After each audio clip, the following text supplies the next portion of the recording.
नमस्कार दर्शकबिन, स्वागत अछि अपन विशेष में।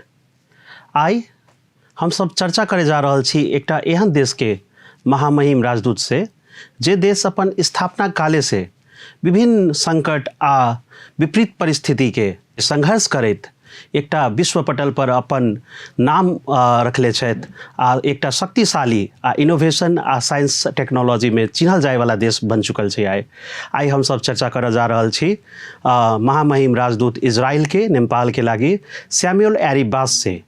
Welcome sir, welcome to the show. Namaste. Shalom. Shalom, sir. Your Excellency, congratulations for your recent appointment as Ambassador of Israel to Nepal. So, how was your first impression of Nepal, and how has been your first few months in Nepal?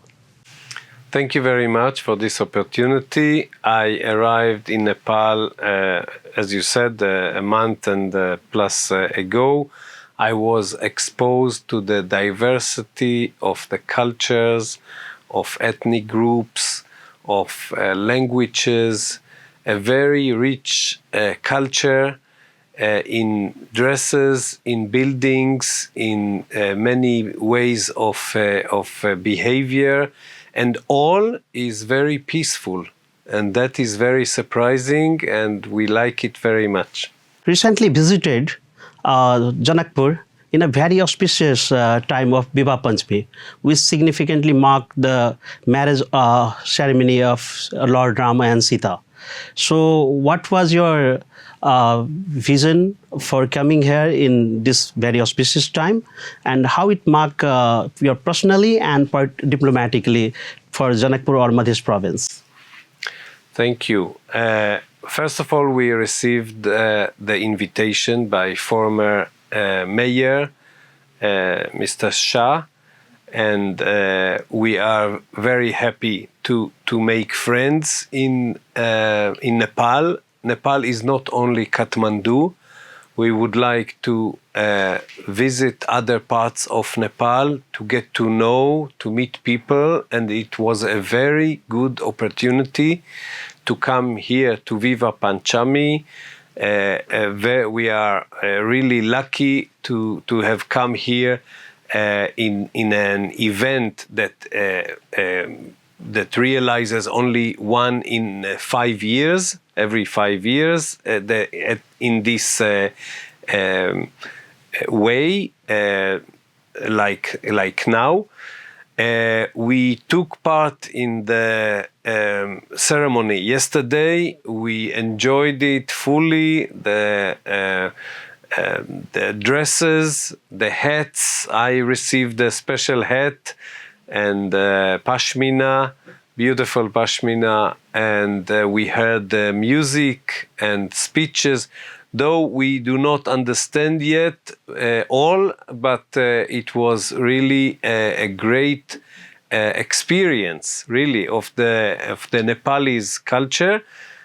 First time out of Kathmandu was the Madhes, the Matila culture, and we are very happy to have been here. Okay, so how do you find the people of Madhya and Janakpur this time? Also very nice, very kind, a bit more vividly with sounds and music than in Kathmandu, and we hear it maybe because it's a festival time. Most of the time we hear the music. But it's very nice. We get used to it, and it's beautiful. Your Excellency, Nepal and Israel shared diplomatic relations several decades ago, and Nepal and Israel have been in good terms throughout. So, how do you see your tenure will serve this relationship and strengthen its potentials? Thank you. Yes, we would like. I would like to maintain these very good relations, and even to extend them.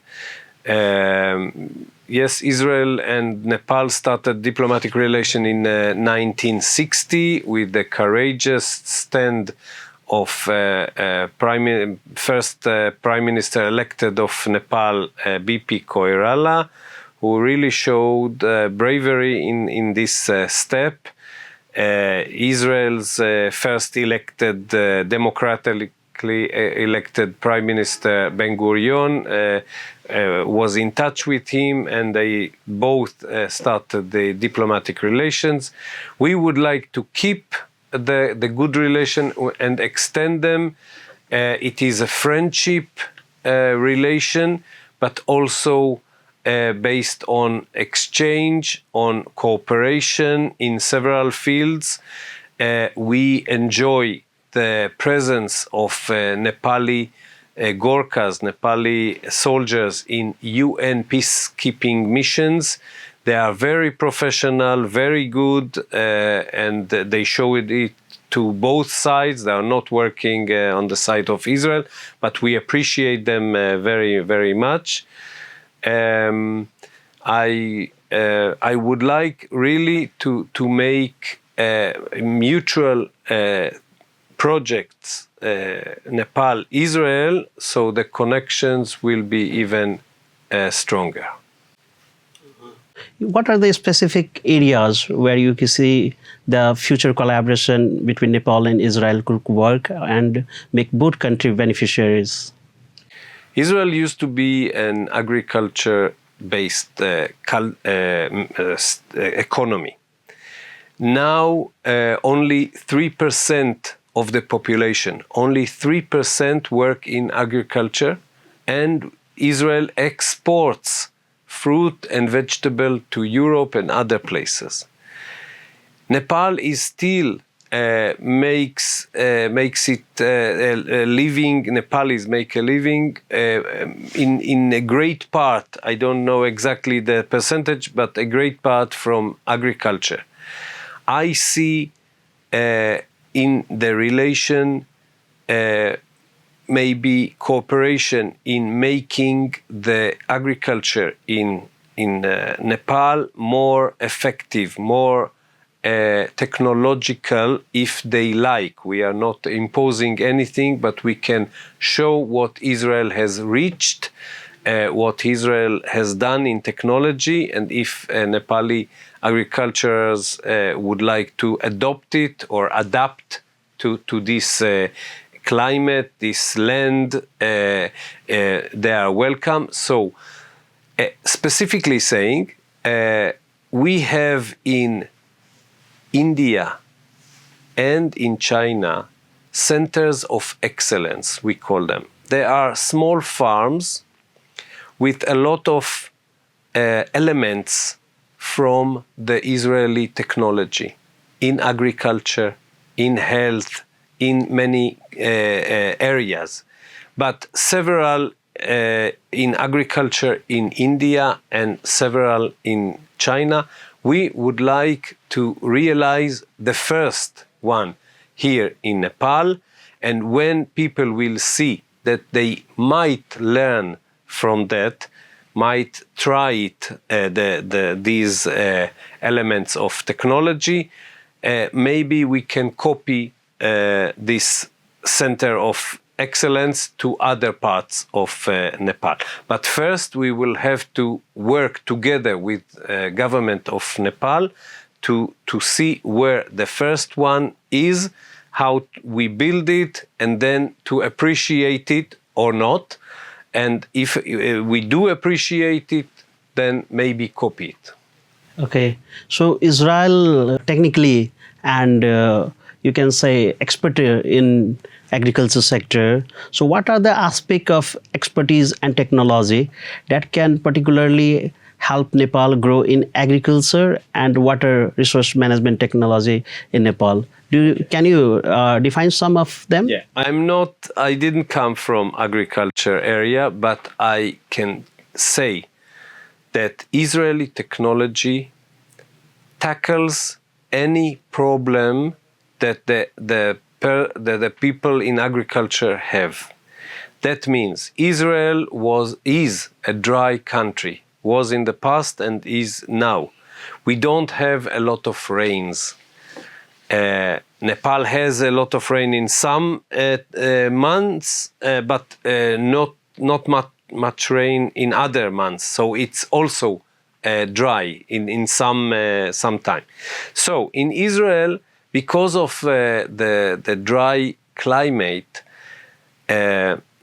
people invented the drip irrigation. Instead of putting a lot of water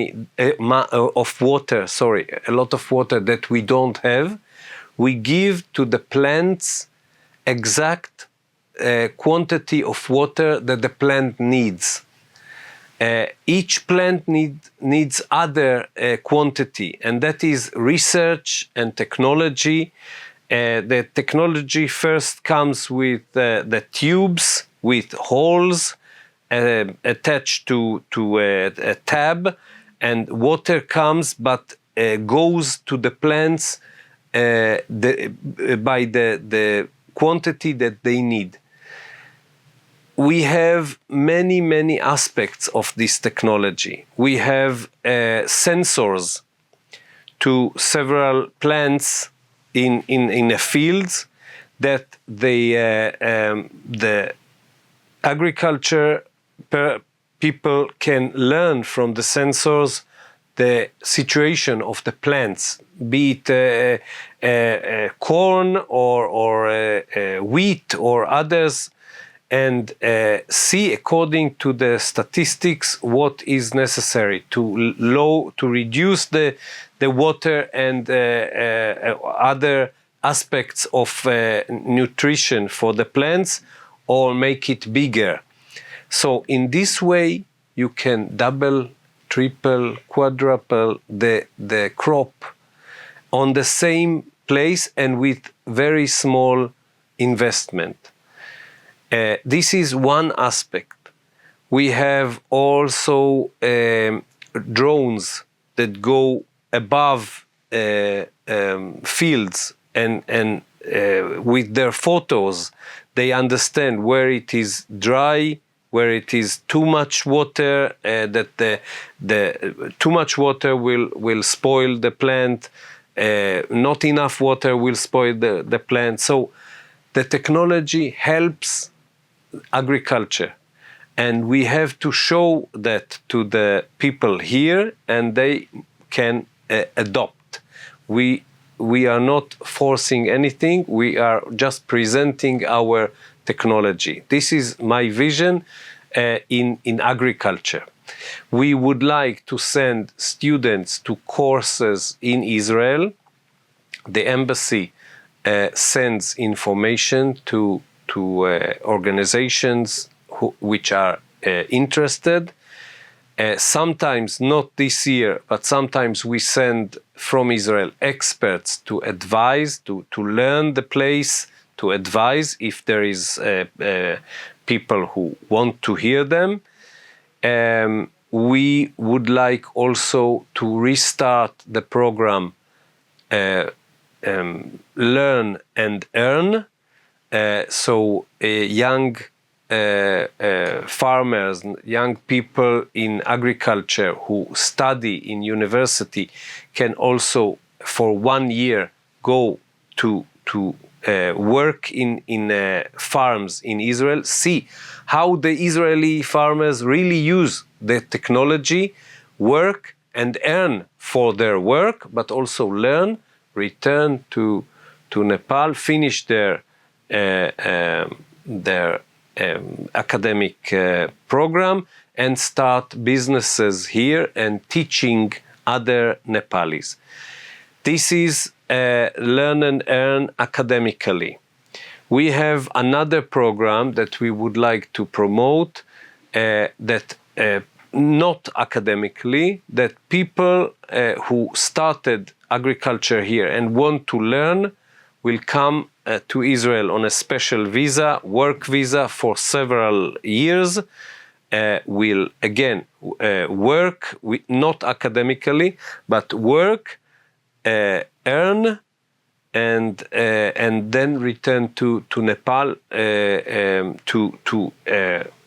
to show to work with the technology they worked in Israel, to teach others, and thus make the economy of Nepal grow and be better. Very good. The technology you talk about, dripping and drone, sound very efficient, but at the same time it sound expensive as well. So, do you have any program running or any prototype running in Nepal of that same as supported by Israel's, or do you have any program in future? I am very new here. I don't know everything. I heard that several Nepalis who have returned are very successful. I have up to now only one example that I haven't seen nor talked to the person.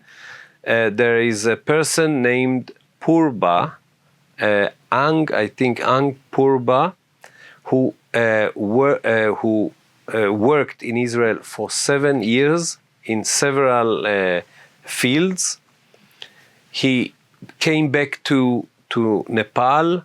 He tried with one aspect and did not succeed very much. And then he turned to milk cows.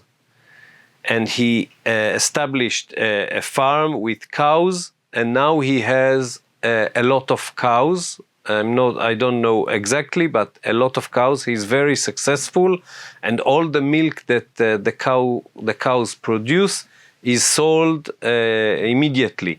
So this is a very good example, learning from the Israeli technology. Yes, the technology might be costly, but then with the doubling, tripling the crop, you return it and can be well off. It's not just paying for the technology and get the same crop that you get, but it's a revolution. Your Excellency, as part of your Janakpur visit, you are also engaged with Madhya province and several representatives of the state. So, how do you find Madhya province or the potential of collaboration between Israel and this part of the country, the province of Madhya? What are the opportunities you see there? Well, Madhya is one important part of Nepal. It produces a lot of agricultural crops. It has a special climate. It reminds much of Israel, so maybe it's more easy. It's easier to transfer technology in this respect, but it's also part of Nepal. We would not like to make a special policy only for one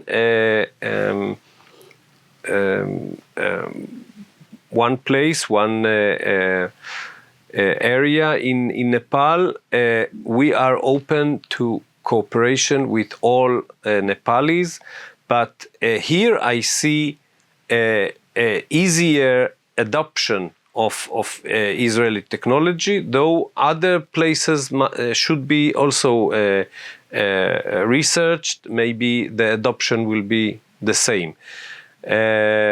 I see here a lot of farms, a lot of agriculture, in many kinds of agriculture, and I would like some Israeli experts and or businessmen to come here to advise a bit, so there will be even better crops in quality and in quantity.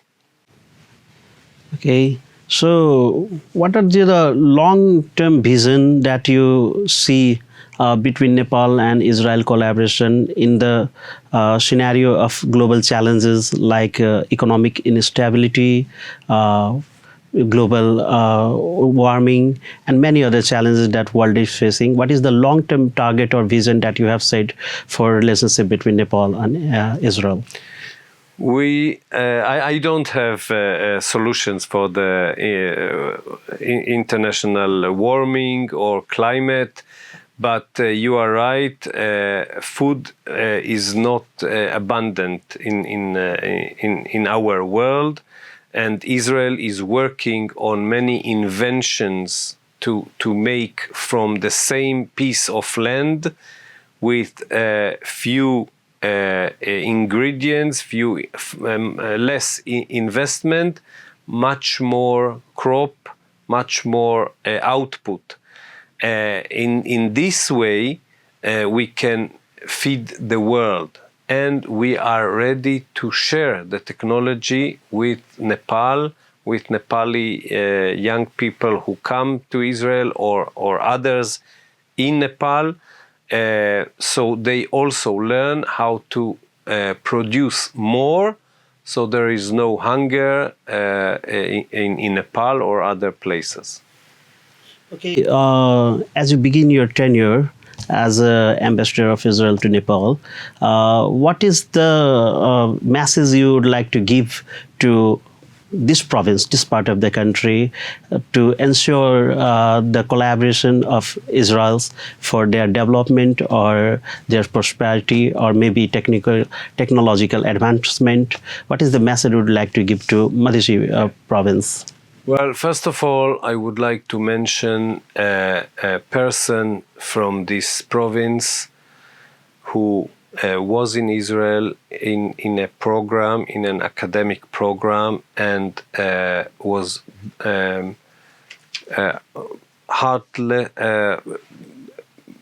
murdered without any emotions in the October 7 deadly catastrophic attack on Israel, on Israelis and foreigners who were around Gaza Strip. His name is Anand Sa. He's from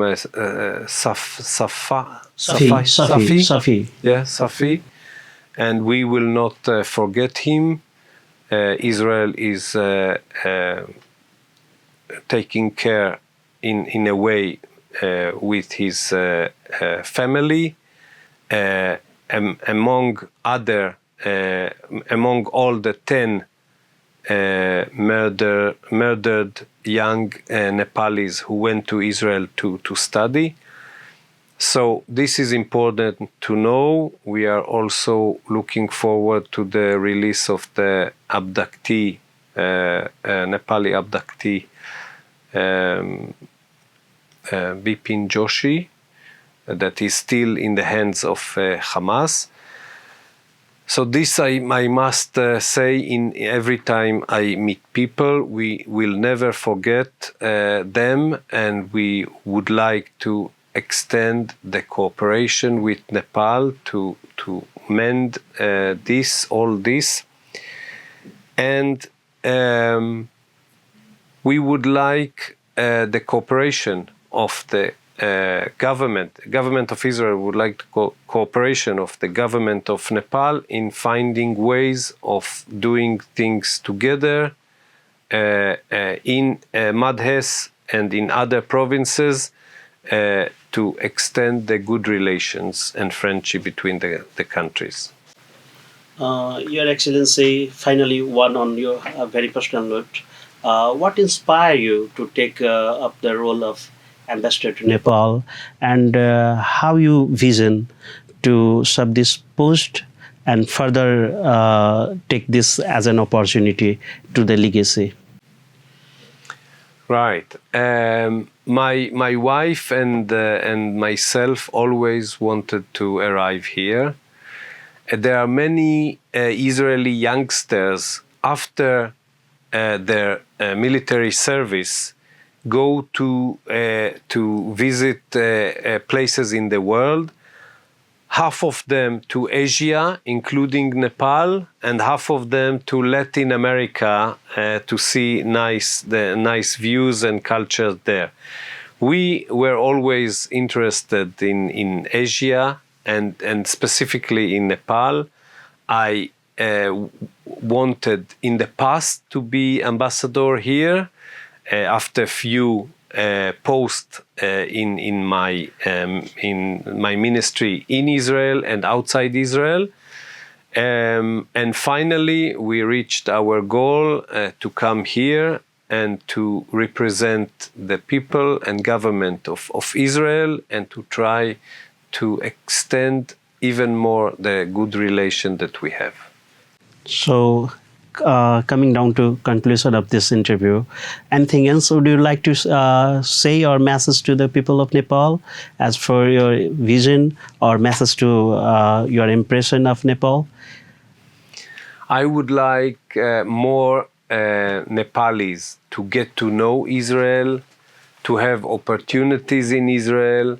So in the end, Israel will be known here, and technology of Israel will be more here to help the economy and the society in Nepal. Okay. Thank you, Your Excellency, for your precious time. And it was great talking with you. Thank you. Thank you very much. दर्शकबिन अखन हम सब बात कैली Israel के ambassador Nepal के लेल उनका से बात क हम सब बुझे के प्रयास कैली कि मधेश आ नेपाल के लागी इजराइल के की विचार सब छै या की योजना सब छै। अब एहि साथ आइ के लेल हमरा सबके विदा दिया। धन्यवाद।